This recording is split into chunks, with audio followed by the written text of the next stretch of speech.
Hello everyone, welcome to channel Qtomation. Today we will see about calculations related testing. So it is again part of the functional testing. And what exactly is calculations related testing? So far we have seen object properties testing, error scenarios handling testing, links functionality testing, and previous session we have also seen cookies and session management related testing. In this session we will see about calculations related testing. Calculations related testing mainly focuses on the mathematical calculations inside the application. So functionalities which are around some mathematical calculations, we have to focus on those functionalities during this testing. It verifies that calculations executed by the application are correct, meet the requirements accordingly. And what are the key aspects of calculations related testing? Correctness. Before that, what is the example of calculation related testing? One simple example I can give you is the real life example is e-commerce websites. On the e-commerce websites, we can see different products priced at different prices.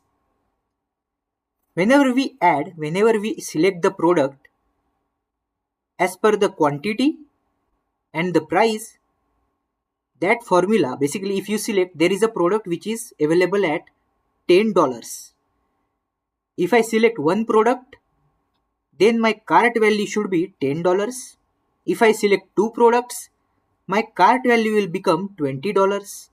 If I select four products, then my cart value will become $40. Now this is the formula and this is the mathematical calculation that depending on the selected quantity and the price, cart value should increase. So during the calculation related testing, we have to focus on such calculations. In the same example, let's say if I remove some product, let's say I have added two products so that my cart value is $20. But if I remove one product, then cart value should reduce by $10. Now that is again a mathematical operation. So while testing calculation related functionalities, we should focus on correctness, that the calculations are yielding the correct results, precision. We should verify that the results maintain the required level of precision and rounding, boundary values. Test calculation with boundary values to check for handling of edge cases. Performance. We should also ensure that calculations are performed within the acceptable time limit. Even if there are complex calculation, it should not take so much amount of time. It should be instantly, then only user will feel instant results on the screen. If it is taking time, then it is not a proper user experience. Error handling, where you should verify that the system handles error in the calculations gracefully. Consistency, check for consistent result across the different parts of the application. Now what are the steps in calculation related testing? Requirement analysis. So whatever the feature is going to be developed, we will get the requirements. And if there are any mathematical formulas or calculations are involved in the requirement, we should understand the mathematical requirements and specifications.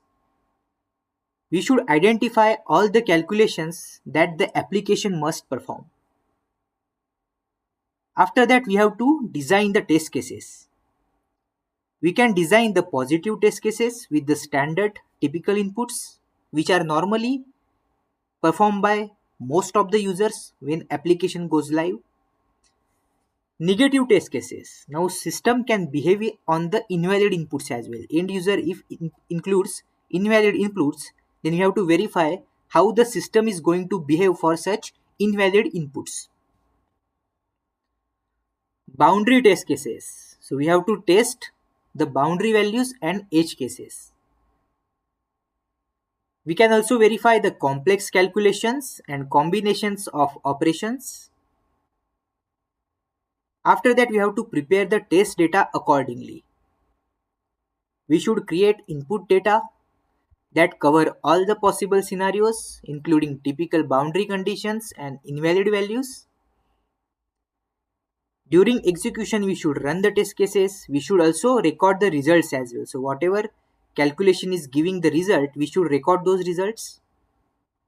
We should compare those results with the expected result.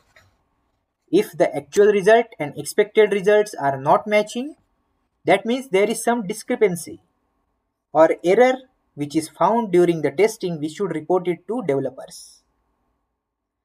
And after all the fixing the issues, we should re-verify the issues, we should retest the application, we should verify that calculations are working correctly, and during regression, we should verify new changes are not introduced. Let's take a simple example of calculation related scenario. Let's take any banking related application that performs various type of financial calculations. One use case can be interest calculation. It can be a simple interest. It can be a compound interest. So simple interest formula is like this. Principal into rate of interest into time divided by 100. Now this is the formula.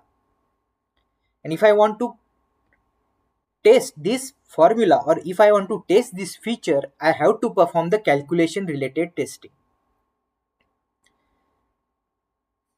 For that, we have to create some positive test cases like with positive values. Whenever the principal is 1000, rate of interest is 5%, time is 2 years, like this. So these are the positive test data. We can also create some negative test cases. For example, negative principal amount, negative interest rate, or negative time period. In this case, application should handle these negative test cases correctly. It should show some proper error messages as well. Non-numeric inputs. We should verify by putting some non-numeric inputs inside the test cases. We can check for boundary cases like 0 and extremely high values for these values. For example, principal, rate of interest, and time, we can put for boundary cases like 0 values and maximum value. For example, we can prepare a test data like this. For positive test cases, for negative test data, minus values, let's say string values instead of numbers, and time period which is in minus value. We can also verify with boundary test data. Then we can execute the test cases, and we have to record the result as well. So after applying the input data, we should get some result and we should record that result. We should verify the system behavior with invalid inputs as well. How the application is handling the invalid input, that is also important. We should report the defects. As soon as you find any discrepancies between the actual and expected result, we should report that as an issue. We should retest and perform the regression testing as well. Regression testing is basically the testing which is done on the different other modules to check whether new feature is not impacting the other features. That's why we have to perform regression testing. Now this is basically one of the example of calculation related testing. There can be a multiple type of scenarios or features which requires calculations and manipulations related testing. For example, e-commerce carts, product pricing related scenarios, any shipping software calculation related scenarios, any measurement related software, etc. In such scenarios, we have to focus on calculation related testing as well. So this is all about calculations related testing. In the coming session, we will see about basic database testing. So we have seen all the type of functional testings. One is remaining, that is database basic testing. So database testing itself is a huge module. So database testing is having multiple things. So there can be a detailed series on database testing as well. But during functional testing, we have to perform certain basic operations of database testing. What are those basic operations and basic scenarios which we have to cover during the database testing?